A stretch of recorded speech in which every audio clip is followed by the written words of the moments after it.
Olá, bom dia. Agora são 9 horas e 36 minutos. Estamos começando o boletim de notícias com os principais assuntos da igreja, do Brasil e do mundo. Hoje é sexta-feira, 22 de setembro de 2023. Abrimos esta edição com imagens da região central de São Paulo. Nossa equipe está na Praça da República, onde funciona uma tenda com distribuição de água e frutas às pessoas em situação de vulnerabilidade e aquelas que trabalham nas ruas. Tudo isso por causa das altas temperaturas. Hoje, os termômetros podem chegar aos 35 graus. O tempo está seco e não há previsão de chuva. O Papa Francisco chega hoje a Marsella, na França, para concluir a terceira edição dos Encontros do Mediterrâneo. O evento tem por objetivo promover caminhos de paz, com atenção especial ao fenômeno migratório.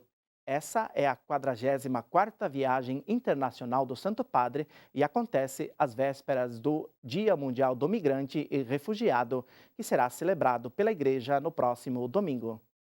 O Papa Francisco pousará em solo francês dentro de algumas horas e a cidade de Marselha está preparada para esta passagem, que durará pouco mais de 24 horas. O Santo Padre será acolhido pela primeira-ministra francesa, Elisabeth Borne, e outras autoridades eclesiais e militares, no aeroporto local, às 16h15, horário de França, 9h15, horário de Brasília.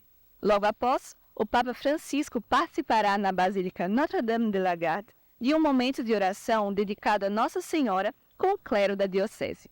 Após a oração mariana, o último compromisso público do Papa será uma cerimônia diante de um memorial dedicado aos marinheiros e imigrantes desaparecidos no mar Mediterrâneo. No sábado, o Santo Padre encontra-se com pessoas em dificuldades sociais e logo após ele se juntará aos participantes do Encontro do Mediterrâneo no Palais du Pharo para realizar o discurso que motivou a sua viagem a Marselha. Neste mesmo local, o Papa se encontrará com o presidente da França, Emmanuel Macron, a primeira-dama, Brigitte Macron, e outras autoridades políticas. Após o horário do almoço, o Santo Padre celebrará a missa de encerramento dos Encontros do Mediterrâneo para 57 mil pessoas no estádio do Velodrome, em Marselha. Ao término da missa, o Papa retornará a Roma em um voo previsto para as 19h15, horário local. Vale lembrar que o Santo Padre, como ele mesmo declarou, vem a Marselha como um bispo de uma das inúmeras dioceses que compõem as margens do Mediterrâneo, e não em uma visita oficial de um chefe de Estado. De Toulon, na França, Gisele Moura, para o Boletim de Notícias. Agora nós vamos a Brasília porque o julgamento da ação que pede a descriminalização do aborto foi suspenso no Supremo Tribunal Federal e o Congresso pode votar o Estatuto do Nascituro. O Francisco Coelho tem as informações ao vivo. Bom dia, Francisco. Bom dia, Sidney, a todos. Essa suspensão ocorre após um pedido de destaque do ministro Luiz Roberto Barroso. A decisão leva o julgamento para o plenário do Supremo Tribunal Federal e obriga os ministros a apresentarem os votos com a sustentação oral. O julgamento começou na madrugada desta sexta-feira com a apresentação do voto da ministra relatora Rosa Weber. Ela decidiu por permitir a interrupção da gravidez até a 12ª semana de gestação, cerca de 3 meses. Ainda não há data para a retomada do julgamento do processo no STF, mas há a possibilidade de outros adiamentos com a apresentação de pedido de vista de outros ministros da Corte. Na Câmara dos Deputados, o presidente da Comissão de Infância, Adolescência e Família, Fernando Rodolfo, quer colocar em votação o Estatuto do Nascituro. Os debates devem começar em outubro com a análise do projeto da deputada federal Cristo Nieto, que quer dar personalidade civil às pessoas desde a concepção. Pela regra atual, isso só acontece com o nascimento em vida. O Estatuto do Nascituro, entre outras medidas, quer proibir o aborto, a interrupção da gravidez em qualquer situação. Eu volto com você nos estúdios. Obrigado, Francisco. Nós seguimos de olho nesse tema tão sensível à sociedade brasileira. E para saber o que está em jogo no STF e o que vai acontecer de agora em diante, nós conversamos com o jurista Rodrigo Cardoso. Vamos ouvir. A Constituição, ela assegura a todos o direito à vida, a inviolabilidade do direito à vida. A criança que ainda está por nascer, a criança que está no útero materno, ela tem esse direito à vida? Ora, o parágrafo 2º do artigo 5º da Constituição diz que os direitos e garantias expressos nesta Constituição não excluem outros decorrentes do regime e dos princípios por ela adotados ou dos tratados internacionais em que a República Federativa do Brasil seja parte. Então, nós não podemos excluir o direito à vida do que ainda não nasceu, porque seria uma forma, inclusive, de fraudar a Constituição. Acima de tudo, temos que mencionar a Convenção Americana dos Direitos Humanos, e esse tratado foi assinado. Esse tratado é muito importante para nós, porque no artigo 4º desse tratado, ele diz o seguinte: toda pessoa tem o direito de que se respeite a sua vida. Esse direito deve ser protegido pela lei, e, em geral, desde o momento da concepção. Existe o recurso de uma emenda constitucional para revogar essa eventual decisão, como também de um pronunciamento do povo soberano em plebiscito. A defesa da vida também é tema das notícias internacionais. Líbios se unem para prestar assistência às crianças órfãs e na ONU, Meloni declara guerra contra os traficantes de seres humanos. Na ONU, Meloni declara guerra contra os traficantes de seres humanos. A notícia é destaque do Avvenire. A primeira-ministra italiana afirmou que as Nações Unidas não devem virar o rosto para a questão dos migrantes. Giorgia Meloni leva sua batalha às entradas do território italiano na Assembleia das Nações Unidas, onde pediu aos países membros que rejeitem toda a hipocrisia e declarem uma guerra global contra os traficantes de pessoas. O mínimo que podemos fazer é cuidar de seus filhos. Líbios se manifestam para proteger órfãos de Derna. A notícia é destaque do The Guardian. No oeste da Líbia, pessoas se unem para prestar cuidados de saúde e alimentação a crianças órfãs devido às enchentes devastadoras que atingiram a cidade de Derna no último dia 10 de setembro.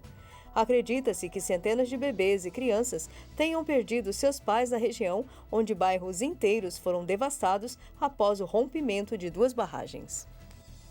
Até domingo, pelo menos 9 estados estão sob alerta vermelho de grande perigo por causa das altas temperaturas. O aviso foi emitido pelo Instituto Nacional de Meteorologia. Aqui em São Paulo, tendas foram instaladas com distribuição de água para amenizar os impactos à saúde da população mais vulnerável. A repórter Aline Mércio acompanha esta ação e traz as informações ao vivo. Bom dia, Aline. Já garantiu sua água por aí? Bom dia, Sidney. Já sim, porque está muito calor, vai ficar muito calor no final de semana e a gente está em uma das 10 tendas instaladas pela Prefeitura de São Paulo para conter aí esse calor, para ajudar as pessoas em situação de vulnerabilidade social. Vamos entender um pouquinho mais como é que ela funciona com Carlos Bezerra Júnior, secretário municipal de Assistência e Desenvolvimento Social. Bom dia, Carlos. Como é que funcionam essas tendas?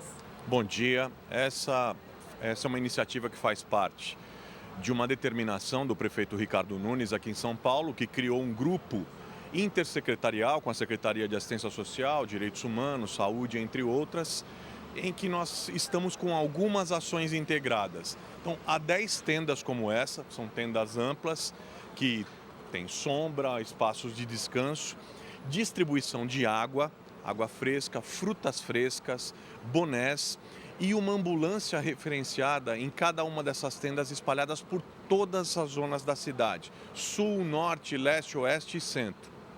Essas ambulâncias visam o fato de que, se tivermos alguém que chegue com sinais de desidratação, essa pessoa possa ser rapidamente deslocada ou para uma unidade de saúde ou, dependendo do caso, deslocada para uma unidade hospitalar. As pessoas também aqui recebem informações sobre prevenção de desidratação e também são abordadas pelas nossas equipes de assistência social, principalmente porque prioritariamente a população aqui é a população mais vulnerável, abordadas para o acolhimento nos nossos equipamentos de acolhimento, de abordagem para a população em situação de rua. Além disso, algumas outras medidas estão sendo tomadas na cidade. a compra emergencial de ventiladores e umidificadores para os nossos equipamentos de acolhimento para a população em situação de rua, porventura para aqueles que não tenham uma ventilação que dê conta nesse momento das altas temperaturas.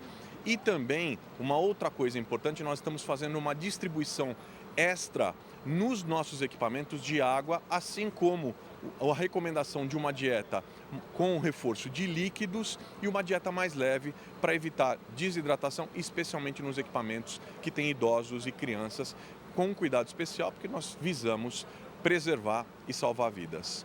Muito obrigada, secretário. Daqui a pouquinho vai começar essa ação, ela acontece das 10 da manhã às 4 horas da tarde. Fica a dica também para as pessoas se hidratarem e se cuidarem nesse final de semana, né, Sidney? Voltamos aos estúdios. Isso mesmo. Obrigado, Aline. E agora vamos ver como fica o tempo em todo o país nesta sexta-feira. No Sudeste, a possibilidade de chuva passageira apenas no leste do Espírito Santo e no Nordeste de Minas Gerais. No restante da região, tempo firme. O calor também será intenso na região sul, com destaque para o estado do Paraná. Pode ter temporal no Rio Grande do Sul e pancadas isoladas em Santa Catarina. No Centro-Oeste, apesar da chuva esperada para o Mato Grosso, o tempo vai permanecer quente nas demais áreas. Já no Nordeste, a sexta-feira será ensolarada na maior parte da região, mas tem previsão de chuva passageira do leste da Bahia até o litoral do Rio Grande do Norte. Já no norte, o clima será chuvoso, principalmente no norte do Amazonas e em Roraima. E o sol predomina no Tocantins e no sudeste do Pará. Vamos agora às temperaturas em todo o Brasil. Os termômetros variam entre 18 graus no Rio de Janeiro e máxima de 41 graus em Cuiabá. Começa hoje e vai até domingo na sede da comunidade Canção Nova, em Cachoeira Paulista, o aprofundamento Jovens Sarados. Com o tema Jesus, meu amigo, te amo, o encontro espera por centenas de jovens. O Alan Toledo tem as informações. O evento propõe a renovação da espiritualidade e união entre os grupos de jovens sarados de todo o Brasil. Pregações, momentos de oração e adoração ao Santíssimo, além de celebrações eucarísticas.